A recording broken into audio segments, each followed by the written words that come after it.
welcome back, folks. It's time for another retro review. There's nothing like an arcade classic, and Mappy is one of those forgotten classics. Well, not completely. Sure, it's around and people know about it, but you don't really hear people talk about Mappy like other great classic arcade games like Pac-Man, Dig Dug, or Mario Brothers. Well, I'm here to change all that. Mappy is an arcade video game that was made by Namco and was released in 1983.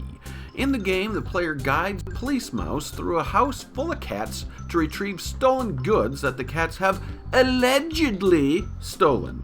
To do this, he has to bounce on trampolines, fling open doors, and do everything in his power not to get caught by the evil cats, all while collecting every item in the level. There are multiple floors to a level, and like I said before, in order to get to a new floor, he must bounce on trampolines that are placed conveniently throughout the house. Believe it or not, Mappy kind of feels like a platforming version of Pac-Man in a way. Mostly because you're getting chased all the time, and you have to collect all these items on the screen to win the level, only there are far less items to grab than in Pac-Man, and also in Mappy, you knock out bad guys with doors, not a power-up. Yeah, that's right. Even though you're playing as a police mouse sent to retrieve stolen goods from a group of cats' own house, the only way you can fight back from them chasing you around is by opening doors in their face and knocking them out. Who is this guy's police chief? I can imagine what that conversation was like. Okay, Mappy, we're sending you in alone to retrieve all the stolen goods that the gang of cats took. Oh, okay. Alone, huh? That seems a bit risky, boss. Do you at least have a secret weapon for me to use in case I get in the thick of things? Nah, don't worry, you'll be fine. You got your wits and your uncanny ability to jump on trampolines really well. That's why we picked you for this job. Besides, record shows there are a lot of doors in this house, so you can always use that to your advantage. Boss? Have you been drinking again?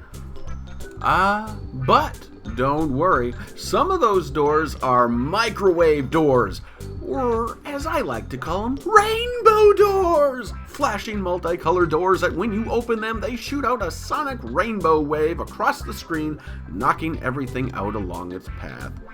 I have so many questions. Did Guile from Street Fighter sponsor a door made in his honor? How effective is a sonic door in the terms of security anyway? If you're not careful, you could accidentally take out your grandma when getting the door for her. And if one would like said rainbow door, where would you go about buying one?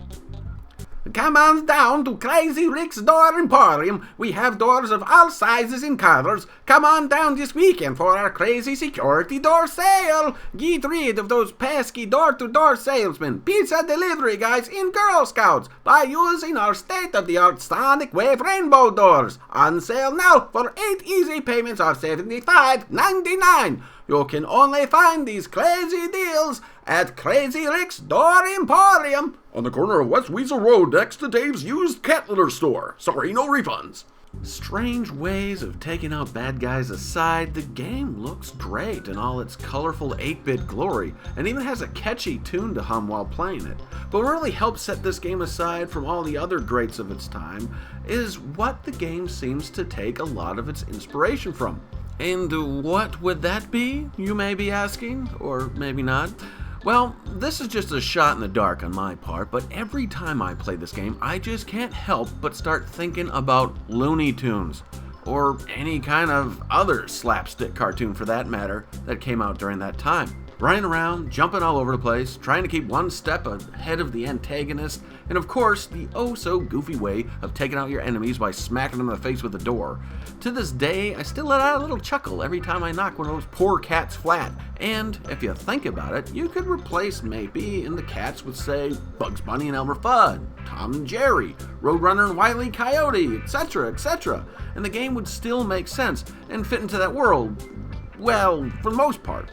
But for that time, it was probably one of the closest games you could come by that played like a Looney Tune cartoon, and doing it well. But all the slapstick aside, the game comes from a simpler time of video game development, but also an exciting one. developers were really starting to experiment with their imaginations and started making games that, while not making much sense when you sit and start thinking about it, it was just a fun idea to do. And therefore, the game would capture the imagination of the player playing the games as well. Maybe the developers of Mappy were not inspired by cartoons when making the game, but I'm sure they also don't mind that the game elicits a Looney Tune vibe to me while I play the game, and that it helps me enjoy it even more. It was creative, fun, fast, and while you may not stop and play all 100 levels in one sitting, the levels you do play to are all well worth the time you take. Mappy was ported to many systems in its day, including a faithful NES port that you can find a Flash version of online and play for free. I'll put a link below.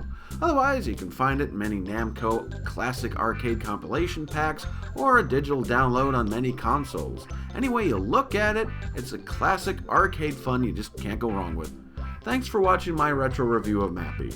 Now go out and bring back some arcade memories. Till next time, game fans, keep playing.